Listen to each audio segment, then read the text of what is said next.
नमस्कार फ्रेंड्स, आज के जोहार परिचर्चा में एक ऐसी बात पे चर्चा होगी और एक ऐसे शख्सियत से चर्चा होगी जो अपने आप में एक बेंचमार्क हैं, एक एग्जाम्पल हैं उन युवाओं के लिए कि जो राजनीति में या समाज सेवा में अपना भविष्य आजमाते हैं। पूरे झारखंड के लोग एक रोल मॉडल की तरह इनको मानते हैं। नाम नीरल पूर्ति, विधानसभा के सदस्य हैं, झारखंड विधानसभा के, और विधानसभा प्रकलन समिति के सभापति भी हैं। मौका ये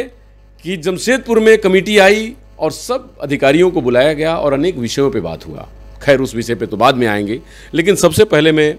पूर्ति जी, मैं आपको बहुत बहुत स्वागत करता हूं जमशेदपुर में।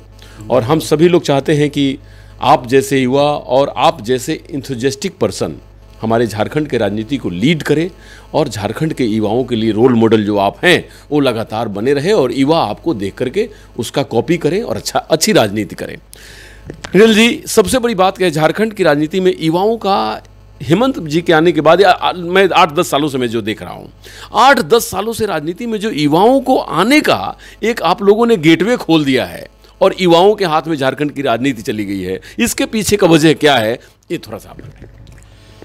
ऐसा है कि जहाँ तक बात है, हम लोग तो गुरुजी को आदर्श मानते हैं और पिछले 87 से जी इस झारखंड मुक्ति मोर्चा में हम लोग जी सदस्य हैं और पार्टी का सिपाही के रूप में काम कर रहे हैं जी। और गुरुजी ने हमको मौका दिया, विधायक भी चुना गया है। 2004 से हम एमएलए हैं और अभी तक के सफ़र में आज भी है जी। और विगत पिछले दिन बोकारो से चलकर आज हम लोग जमशेदपुर के परिसदन में पहुंचे हैं जी। और हमारा प्रकलन समिति के सभापति के रूप में आज हम लोग यहाँ पार्टिसिपेट किए और सारे विभाग के पदाधिकारियों को बुलाया गया है और बुलाने के क्रम पर कई बिंदुओं पर चर्चा हुई है और जिसमें से हम लोग को खास करके प्रकलन समिति से संबंधित कई ऐसे विभाग हैं जिसका अध्ययन भी किया, निरीक्षण भी कल करने जाएंगे और निरीक्षण के क्रम में जो कमियां पाया जाएगा उसको हम लोग शोकोच के माध्यम से उसको हम लोग विधानसभा में निष्पादन करेंगे। कई पदाधिकारी, बड़े पदाधिकारियों को बुलाएंगे। हो सकता है कि सचिव, मुख्य सचिव, प्रधान सचिव के स्तर की बात होगी और कल निरीक्षण करने के उपरांत ही देखेंगे कि काम में गुणवत्ता कैसे हुई है, समय सीमा पर काम हुआ है कि नहीं हुआ है, अध्ययन हम लोग करेंगे। बहुत से रिपोर्ट आई है आज और रिपोर्ट को हम लोग आज रात को अध्ययन करेंगे और कल कुछ जगह पेयजल का समस्या है, एक आरओ विभाग है, आरसीडी विभाग है, उस काम को हम लोग देखेंगे। जाने यहाँ से सरायकेला जाने के क्रम में हाथा पुटका वगैरह में हम लोग निरीक्षण करेंगे। कल उधर से हम लोग राजनगर होते हुए सरायकेला परिसदन पहुँचेंगे और इस काम को हम लोग देखने के बाद जो काफ़ी आज हमारे सदस्य लोग खास करके पूर्वी सिंहभूम जिला से आते हैं, जिसमें माननीय विधायक हमारे समीर कुमार मानते जी, संजीव कुमार सरदार जी और दशरथ गागरा जी और ख़ास करके पूर्व मंत्री हमारे अमर बौर जी आज इस समिति में हम लोग आए हुए हैं और कल निरीक्षण के क्रम में जो भी कमियां खूबियां हम लोग पाएंगे और उसके बाद ही आकलन कर पाएंगे। और अभी हम लोग रिपोर्ट देखे हैं, कई रिपोर्ट से हम लोग संतोषजनक नहीं है और जिसको हम लोग चिन्हित किए हैं। कल आरसीडी का कुछ रोड को देखेंगे, पोटका से लेकर उड़ीसा सीमा तक है और आरओ सड़क का जहाँ तक बात है, कुछ चीज़ जो 5 साल रोड चलना चाहिए आज समय से पहले ख़राब हो गई है। काफ़ी लोग आंदोलन भी किए थे हमारे किताड़ी वगैरह सब में, घाघडी में, वो सब रोडों को निरीक्षण करेंगे और हम लोग विभाग को हम निर्देश करेंगे कि संवेदक से अविलंब उसको बनाया जाए, फिर और नहीं तो फिर उनका जो डिपॉजिट होता है वो पैसा फिर उसका जब्त किया जाए। जी बिल्कुल।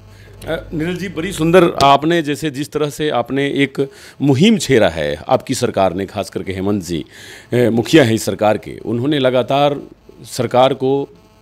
गवर्नमेंट के अथॉरिटीज़ को और ब्यूरोक्रेट्स को जनता के दरवाजे पे खड़ा कर दिया है कि आप सारे डिस्प्यूट्स को, उनकी परेशानी को क्लियर करें। आपकी सरकार, आपके द्वार, मुख्यमंत्री खुद चले जाते हैं। और आपकी सरकार एक बहुत बेस्ट काम कर रही है और पूरी इंडिया के लिए एक मिसाल कायम कर दिया है। सरकार को जनता के दरवाजे पे खड़ा कर दी है और सरकार ये पूछ रही है कि बताइए क्या क्या काम नहीं हुआ, हमारे ब्यूरोक्रेट्स ने नहीं किए, वो त्वरित कार्रवाई होगी और होगा। ये तो बहुत ही काबिल तारीफ बात है और मैं इसके लिए बहुत बहुत साधुवाद देता हूं मैं अपने मुख्यमंत्री को, हेमंत सोरेन जी को और आपकी टीम को। अब मैं अगली बात पे आऊं तो जो कमेटी आपकी चल रही है और जो कमेटी अलग अलग जगहों पे जा करके अवलोकन कर रही है, देख रही है, ऑब्जर्वेशन कर रही है, उसमें 2-3 बिंदुओं पर जब हम लोग कहीं जाते हैं तो खास करके ग्रामीण इलाके में जितने शिक्षा के केंद्र हैं, स्कूल है सरकारी चलते हुए, मिड डे मील की जो व्यवस्था है उसमें हमारे बच्चों के लिए, उसमें कई एक कामियाँ पाई जाती है। दूसरी चीज़, जब कहीं भी पंचायत भवन सुदूर इलाके में है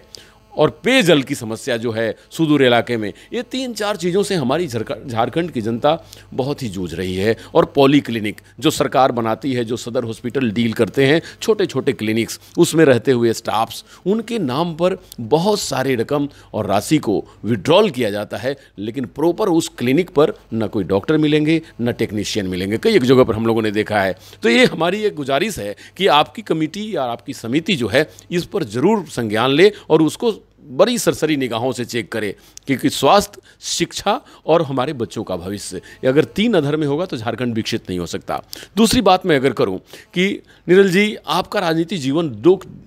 लगभग 2 डिकेड्स का है, लगभग 20 वर्षों से राजनीति आप कर रहे हैं और झारखंड को गौरवान्वित कर रहे हैं। हम सभी लोग आपके कार्य को देखा है। तो आप ये बताएं कि जो अभी राजनीतिक परिदृश्य है,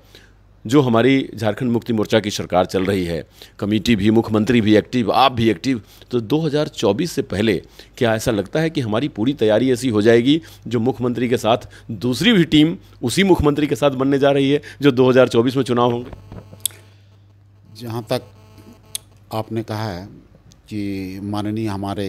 युवा सम्राट मुख्यमंत्री जी जब से हमारी सरकार बनी है और सरकार बनने के उपरांत ही जिस तरह से कोरोना महामारी आज सरकार ने सामना किया है, किसी को भी हम लोग की सरकार एक कठिन परिस्थिति में हम लोग उभरा है। लोगों को हम लोग जिस तरह से सरकार ने काम किया है, और आपने कहा है कि सरकार आपके द्वार के कार्यक्रम में काफ़ी सराहनीय कदम है हेमंत जी का। पिछले सरकार को हमने देखा है, सरकार इस तरह की योजना लाती थी लेकिन कभी भी गांव तक, पंचायत तक नहीं पहुंच पाती थी। आज हेमंत सोरेन की सरकार आपके द्वार के माध्यम से, खास करके एक टारगेट होता था उस समय,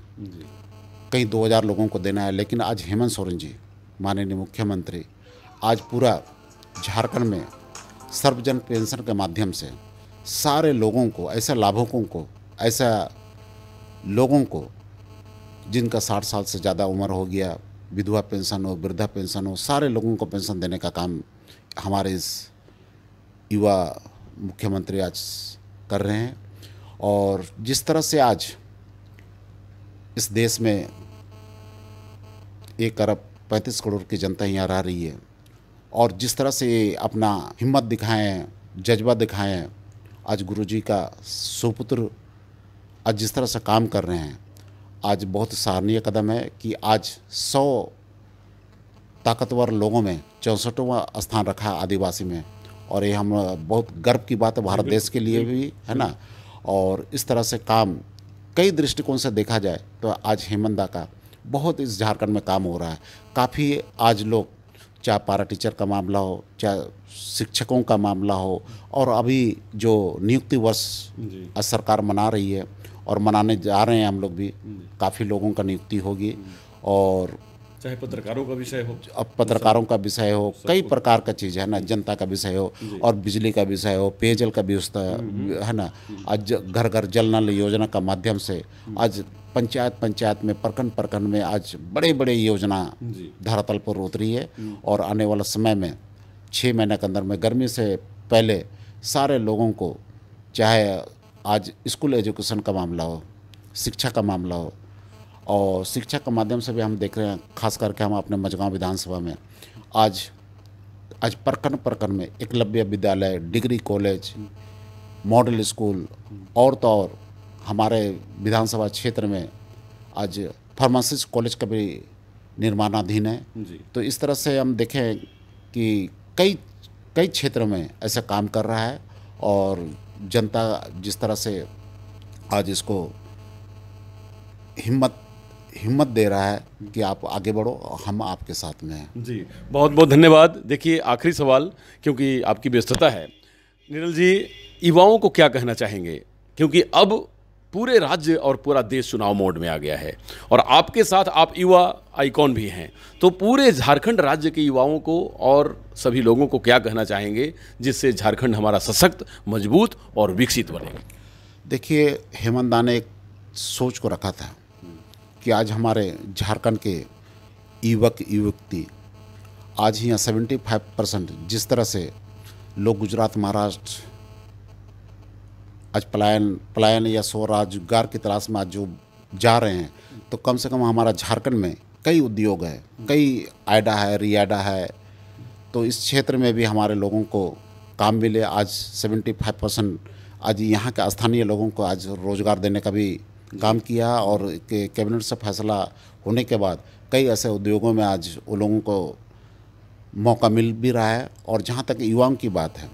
कि आज हमने पहले ही कहा चल रहा है, सभी विभागों का फुलफिल हो जाएगा और हमको उम्मीद है कि आने वाला लोकसभा से पहले सारे विभागों को फुलफिल कर लिया, चाहे बिजली विभाग हो, चाहे इंजीनियरिंग सेल हो, चाहे शिक्षक का मामला हो, चाहे पियून का मामला हो, सारे लोगों को। और जहाँ तक बात है अनुबंध कर्मियों को भी आज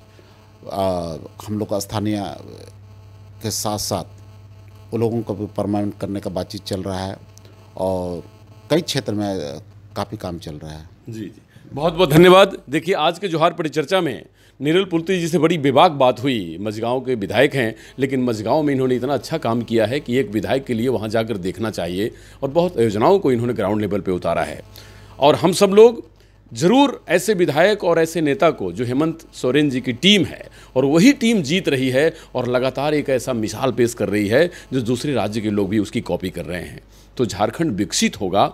झारखंड डेवलप होगा, युवाओं के सपने पूरे होंगे, किसानों के सपने पूरे होंगे, हमारी बेटियां यहीं शिक्षित होंगी, यहीं पढ़ेंगी और यहीं रोजगार उनको मिलेगा। ये सपना जब साकार होगा, मैं समझूंगा कि मेरा झारखंड अब जवान हो गया है, मेरा झारखंड अब युवा हो गया है। क्योंकि 20-22 साल का वो तरुण अब युवा तब होगा कि जब उसके अंदर वो सब तरुणाई को छोड़कर एक मैच्योरिटी आएगी और वो मैच्योरिटी में हम सब अपनी कमियों को दूर कर झारखंड को इंडिया का एक एसेट बनाएं। आज भी हम मिनरल के दृष्टिकोण से नंबर 1 है, लेकिन ह्यूमन रिसोर्सेस, यहाँ की बहुत सारी ऐसी चीज़ें, यहाँ कृषि में उत्पादन और स्मॉल स्केल इंडस्ट्रीज़ के क्षेत्र में भी हमें आगे बढ़ना है और पूरे भारत को दिखाना है कि झारखंड नंबर 1 है, नंबर 1 था और नंबर 1 ही रहेगा। नमस्कार, डॉक्टर अनुज शर्मा की तरफ से।